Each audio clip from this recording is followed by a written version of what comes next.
Chercher une aiguille dans une botte de foin. La version australienne du proverbe pourrait être chercher une mini-capsule radioactive dans le désert.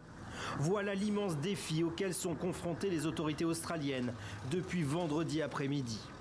C'est à ce moment-là que le géant minier Rio Tinto a avoué avoir égaré une mini-capsule radioactive de moins d'1 cm².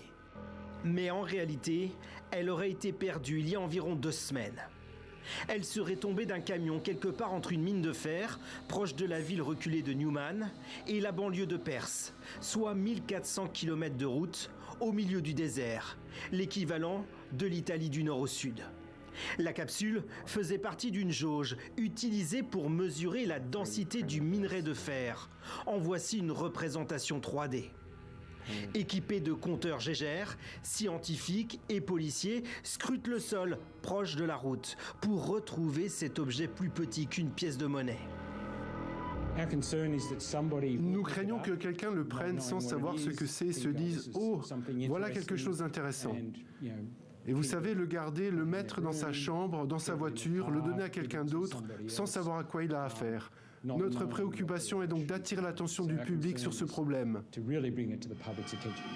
Ce qui inquiète les autorités, la dangerosité de la capsule.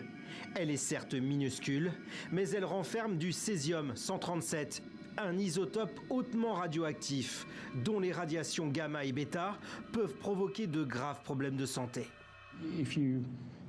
Donc si vous êtes en contact avec la capsule ou qu'elle est proche de vous, cela pourrait provoquer des problèmes graves sur la peau, des brûlures, et si vous la gardez un long moment près de vous, cela pourrait causer un cancer aigu dû aux radiations après un certain temps. Dans un communiqué, le géant minier Rio Tinto s'est dit désolé pour cette perte. Face au manque d'équipements spécifiques, les autorités locales ont demandé l'aide d'autres pays du Commonwealth ou encore d'autres États en mesure de les aider à localiser la capsule.